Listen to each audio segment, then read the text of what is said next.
I have no idea where this will lead us, but I have a definite feeling it will be a place both wonderful and strange.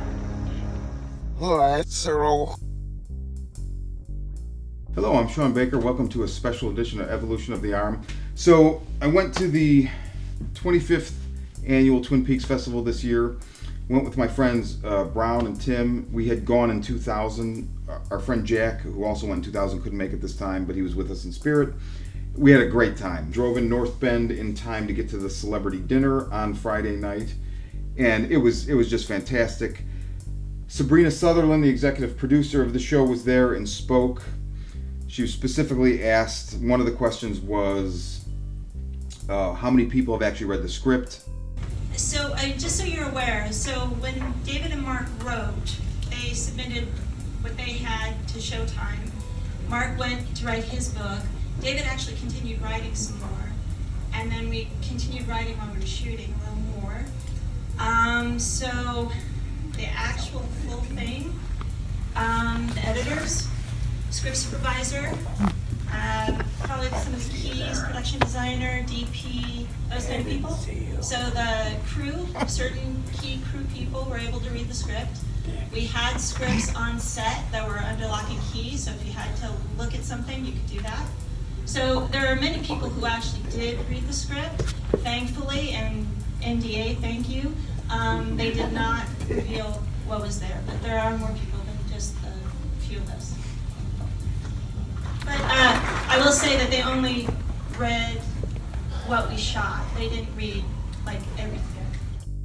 A lot of great questions in the Q&A section of the dinner. A lot of great cosplay that went on. There was a great woodsman who won. There was a fantastic Diane. There was a girl that looked exactly like Teresa Banks that was dressed exactly the same way, and I think she even stayed at the Mount Si Motel where the Leland and Teresa Banks scenes were shot. Wendy Roby, Nadine Hurley, very well spoken. She answered a couple questions.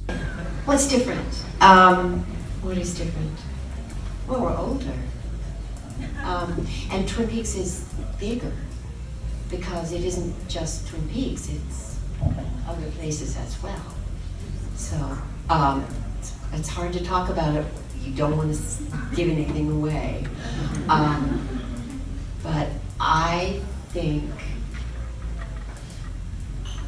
David has taken the years in between and he's turned it into part of the story for all of us.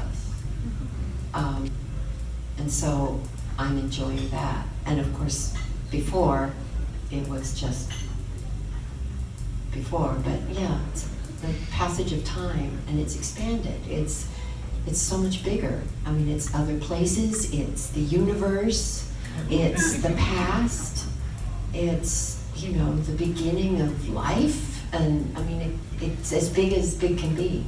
So that's different. But it's just, it still comes from the same loving place. So.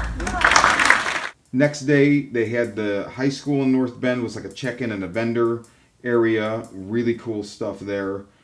Then we did the bus tour. Brad Dukes, who wrote Reflections, the oral history of Twin Peaks, he was our tour guide. That was great. We did it in 2000. They went over some of the same spots, but they went over a lot of the new stuff too. So the sheriff station now is BMX or like a motorbike racing thing. We got to go in there. We saw the command center. It was really cool. Teresa's Bridge. There was a movie night that night, and they played a lot. Well, first of all, Christabel performed. It was fantastic. John Neff did the engineering on the track, contributed to the track. So the two of them together, it was really great. They put together a really good reel. There was like some old Charlotte Stewart ads for Hallmark and Olympia Beer from the 60s.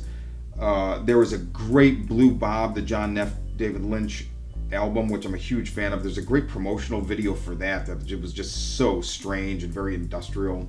They had some really nice behind the scenes photos from the original series, which was really cool. Great one of Ray Wise and Frank Silva. And just overall, it was a really good experience. So I'm going to put up some of the video clips that I did, and just if you get a chance next year, go, because it's great. A lot of great people that put it on and contribute to it and go, and it's really cool. So all right. Thank you, Twin Peaks Festival.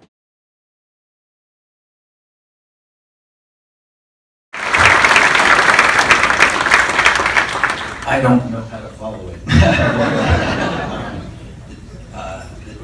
Again, I think it's the same. I think that's what's so remarkable about it. I think it's initially for me, it was the pilot that that was pretty much the most. Even while shooting it, I think everybody was saying like they thought it was beautiful, and that to me is the quintessential beautiful Twin Peaks. And then this comes along. And like the cat, we didn't know. We have no, we're not given, like you guys know, we're not given the rest of the script except for Kyle. And then it was like way better than I thought it would be. I went, oh, it's the pilot turned up, So I just went. For me, that's the only difference is that it was what it was because it was meant to be that. For what it was, but for me, it was like this is for me in my heart. This is what it was all along. The pilot and this, it was, and it's again, it's just very thankful to be a part of it. And glad you guys are all here too.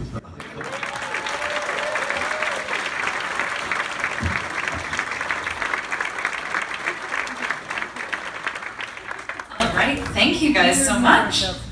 So this next one is for Mr. John Neff, and this is actually a question that my husband John and I wanted to ask you. Can you tell us your experience writing No Stars with David Lynch for Rebecca Del Rio to sing in The Return? How was that? Yes, it actually started off as a Blue Bob song, and the chord progression that I wrote was initially to be for a second Blue Bob album. And Brian Laux, the same agent from CAA, brought over Rebecca to meet us. And of course, she had sung Gerondo in Mulholland Drive. And we were toying with the idea of doing an entire album. So Dave really liked those chords, and he wrote the English lyrics for No Stars. And then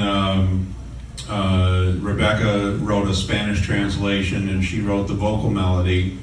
And Dave and I both played guitar on the record.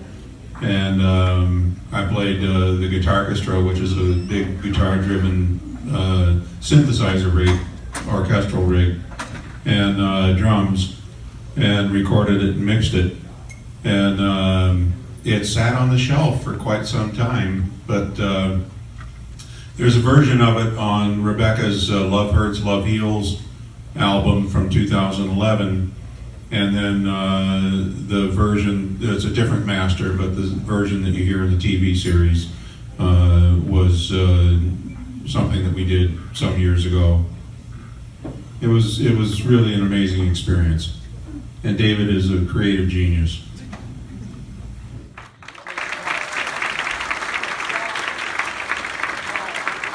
Oh, I play guitar. Not Moby. Fantastic, thank you, John. All right, the next one is another one for Sabrina. It's from Katie from Cape Cod, and she would like to know, has David ever asked you to go and get a bigger bucket?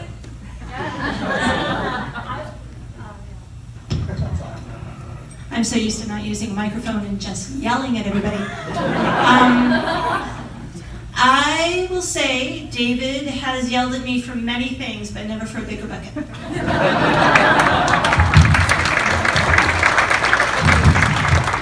Perfect, thank you.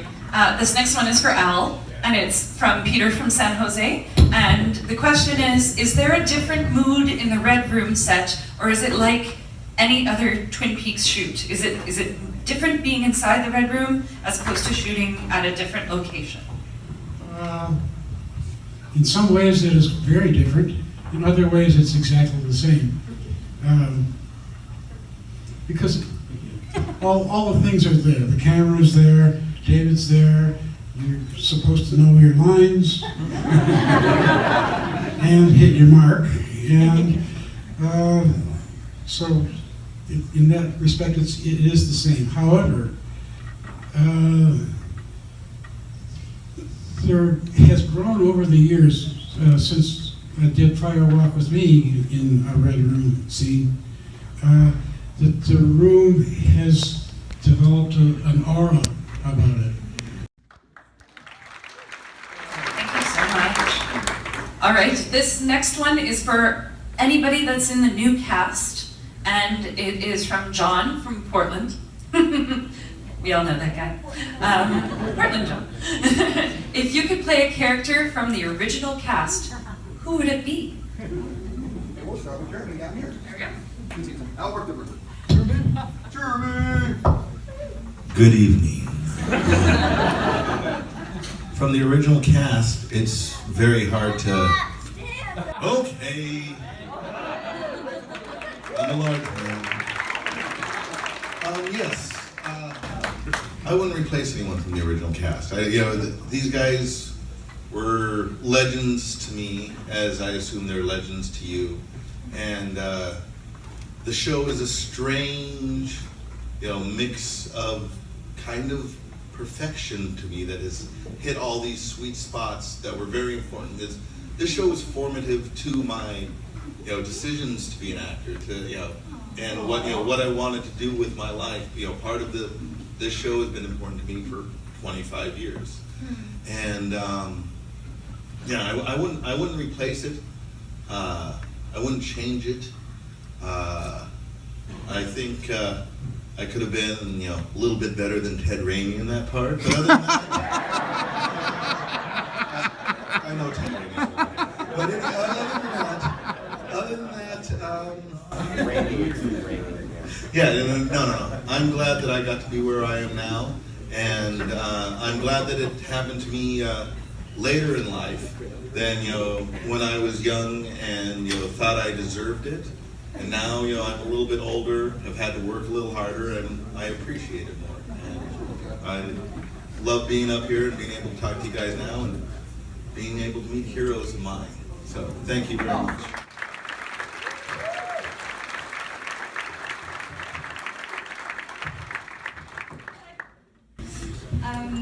Thank you for having us. Thank you so much, Rob, for organizing this. Indeed, you guys are awesome.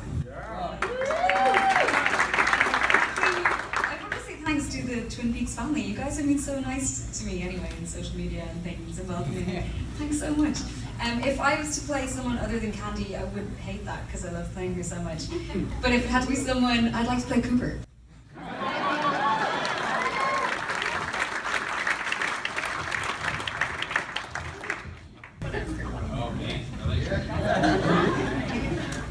Hey everybody.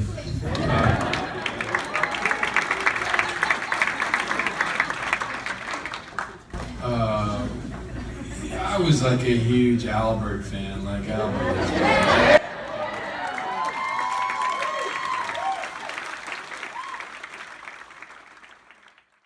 So when I, saw the show like you all did, it just blew my mind, and I became a fan instantly.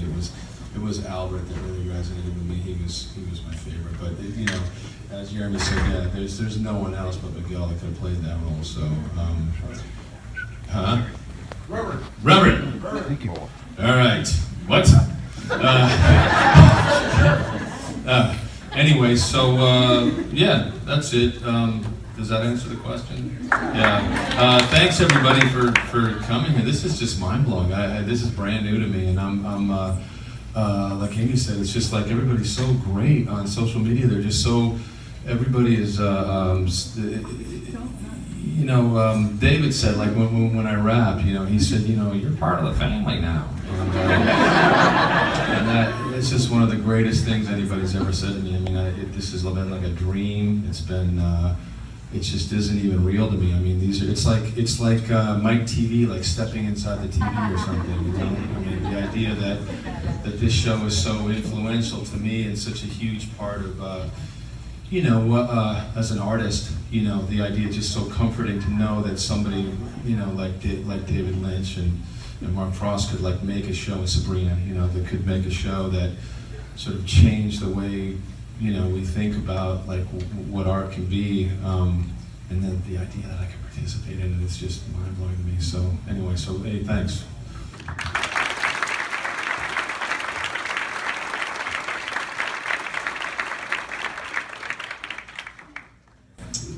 crazy.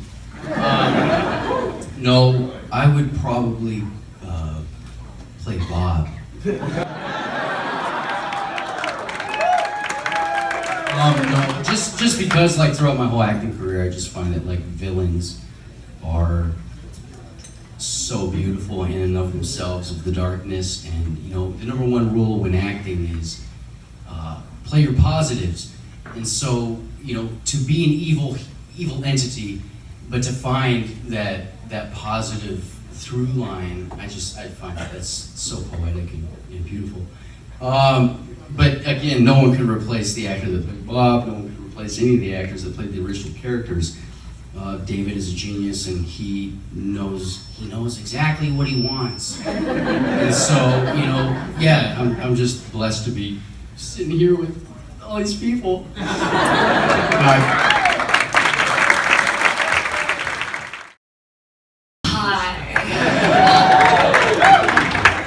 I just want to take this first moment to say thank you so much for being here, for being a part of this. It's super special, as Sabrina said, and it's really great, and it's very fulfilling and exciting and slightly terrifying and all these wonderful things. And so yeah, thank you. I met David, I guess around 2000, the year 2000, through an agent named Brian Lux, who is someone that knows David very well and has a understanding about David's taste for musical collaborators, and introduced David to Sabrina, make sure this is correct, Rebecca Del Rio, and Vicky Lee, also John would know, and Karen O, and many others.